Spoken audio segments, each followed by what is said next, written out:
Obaseki, meet the person that Tinubu must apologize to before 2023, who may be the next vice president.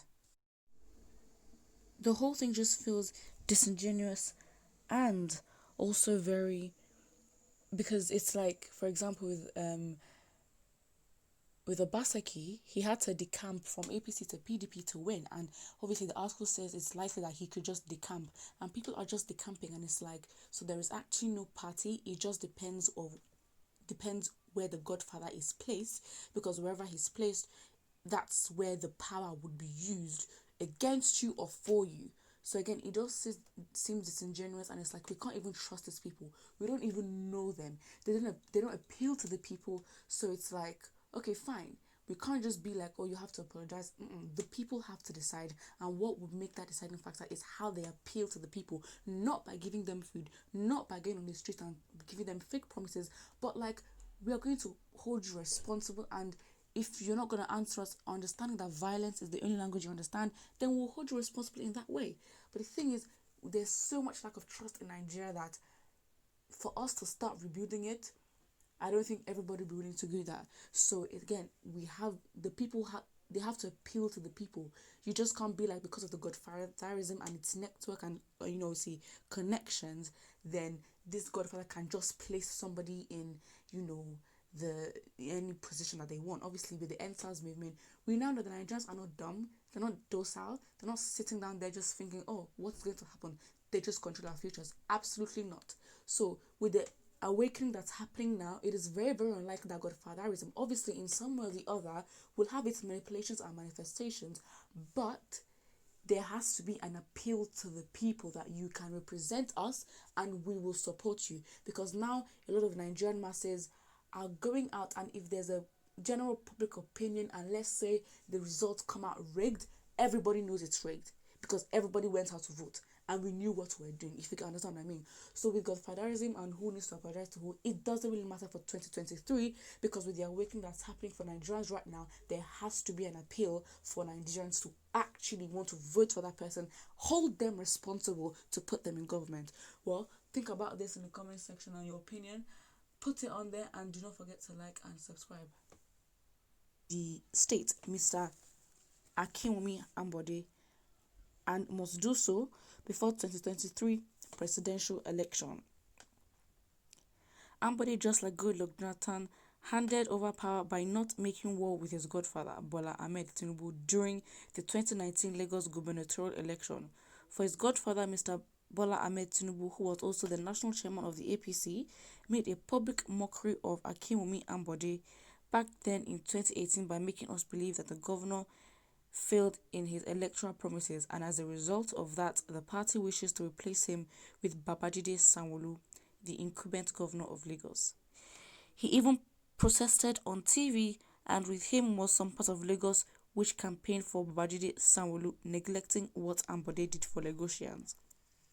It was due to that protest and accusations that Akinwumi Ambode lost his primary election in 2018. But from what we know, Ambode was a good governor for Lagosians, if not the best. And if anything angered Tinubu, it was traceable to the replacement of Law Kent and Kelly Nigeria Limited with Visionscape during that year, as they are not common in the governor Babajide Sanwo-Olu time.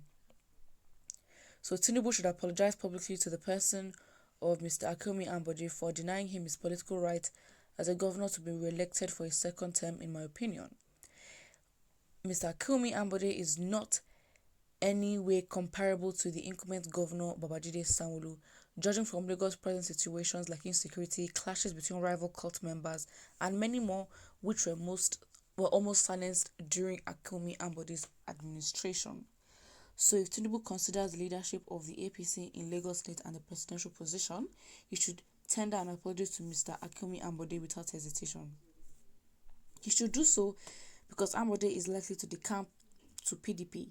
This is as a result of eye-opening due to what happened in Edo State, where the incumbent governor decamped to PDP and won his re-election under the umbrella of the PDP. He is likely to change the vice presidential candidate for PDP in the upcoming election if Jimmy Agbaje wishes to contest again for Lagos in 2023. Even if Agbaje won't contest, Ambode contesting for that election in another party has a higher chance of defeating the incumbent governor of the state. But if Tinubu apologizes to him, he may not make war with him even if he wins another party in another party. Remember that he tried to go after Raji Fashola in 2016 before he became a minister for housing and power that year.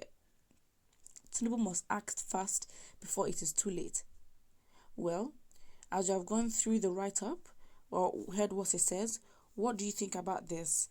Do you believe that Bola Ahmed Tinubu should apologize to Akim Wumi Ambode? Because again, with the manipulation of godfatherism, he literally went out to go protest. And of course, with his influence, he can obviously sway public opinion. But personally, I believe that whatever this godfatherism is, I don't think it's going to work. I feel like with the current awakening of the Nigerian people, we are now aware. There's now, emphasis on change, and we understand that if we come together, our voice actually does matter. And I feel like with that, it would actually bring out the initiative for us to look at our history and actually analyze, okay, fine, this is what has happened, what do we want? And so again, with Nigerians coming together, with EndSARS protest movement, we understand and we realize our power. And of course, we have to keep strong in this, because what they want is for us to just calm down and reduce the pressure, which is not going to happen. So personally, for me, with godfatherism and the 2023 elections, with the way things are going, I actually believe that, there is light at the end of the tunnel. Nigerians are awakened. The awakening is happening.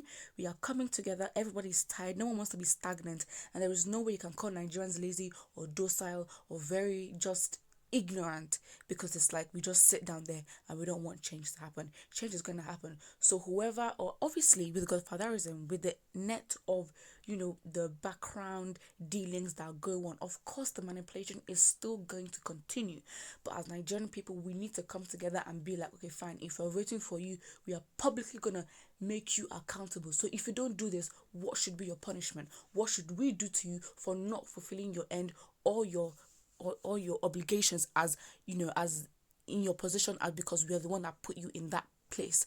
So again, whoever needs to apologize to who does not really matter in the grand scheme of things, because with the public awakening and the awakening of Nigerians, they have to appeal to us, fight for us, and be in our best interest. So there has to be this election has to be proper.